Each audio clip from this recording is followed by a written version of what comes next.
Bon, fabrication, vous avez surtout la salle de pesée. La salle de pesée, c'est quoi la salle de pesée? C'est une grande salle qui est isolée. Elle est isolée, d'accord? C'est comme un box de pesée. Il y a des vitres. À l'intérieur, il y a des balances, des grosses balances de l'ordre de, je sais pas, de 50 kg peut-être. Ces balances, on utilise pour peser la matière première. Pourquoi c'est sensible? Parce que là, vous avez la matière première, celle qui va rentrer dans la composition des médicaments. Cette matière première, elle doit être, c'est-à-dire elle va être au contact de l'air, du technicien, de l'opérateur qui va la peser. Et là, il faut qu'il y ait zéro risque de contamination.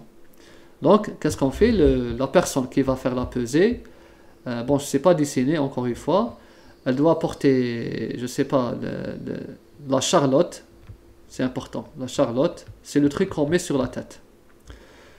Le masque, quand je parle de masque, c'est ce qu'on met sur la bouche et le nez.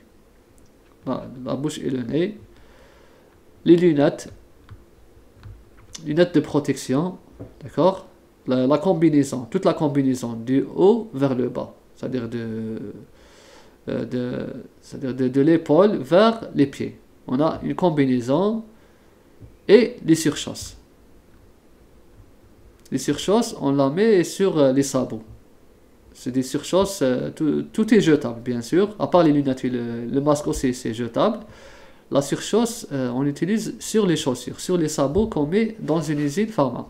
Donc la personne qui fait la pesée, si vous la voyez, elle est, je ne sais pas quelle couleur de sa combinaison, parfois c'est blanc, généralement c'est blanc. Normalement les BPF c'est blanc. Pourquoi? Parce que le blanc, s'il y a une impureté sur le masque, ou bien sur les surchausses, ou bien sur la charlotte, on va l'apercevoir.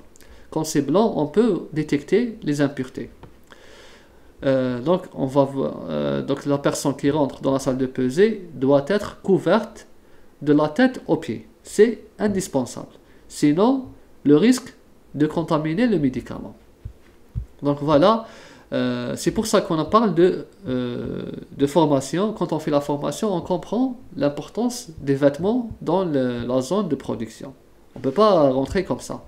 Et bien sûr, avant de rentrer, il y a l'étape de désinfection. On a un gel hydroalcoolique avant de rentrer. On a les sas. C'est-à-dire c'est un environnement, un système où il y a c'est-à-dire le changement d'air. C'est-à-dire quand on rentre dans une salle, on ne va pas faire rentrer avec nous l'atmosphère extérieure. Donc voilà, approprié aux opérations qui s'y déroulent. En résumé, le personnel de l'industrie possède un rôle fondamental dans la mise en place du système qualité. Le personnel, c'est le premier. C'est le premier responsable du système de la qualité. Si le personnel est bien formé, le système qualité, il est bien. Si le personnel n'est pas bien formé, le système de qualité est inférieur. Donc c'est ça, c'est proportionnel. Un bon système de qualité, vous avez un personnel qualifié. Un mauvais système de qualité, un mauvais personnel. C'est réciproque. Les deux fonctionnent de la même façon. Les deux, soit les deux ils sont bons, soit les deux ils sont mauvais. Les postes clés comprennent les responsables du contrôle qualité et la production. Le responsable de chaque département doit contrôler l'hygiène, la formation et l'application des BPF. Chaque responsable doit être à jour sur l'hygiène, la formation et l'application des BPF par son personnel. Un personnel non formé, on a vu qu'il ne peut pas accéder dans une zone de production de contrôle qualité. C'est interdit. Des procédures d'hygiène sont appliquées comme la visite médicale, l'interdiction de manger ou de boire, le port de vêtements protecteurs appropriés, etc. Donc voilà pour le personnel. On voit que le personnel, c'est la partie fondamentale de l'industrie pharmaceutique. C'est-à-dire soit on veut produire un médicament de qualité, soit non. Parce qu'il y a ensuite la partie conscience.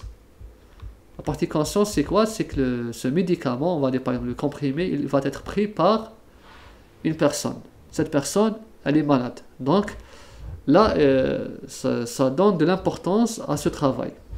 C'est pour ça que les règles, les normes d'hygiène et tout sont strictement contrôlées. Et enfin,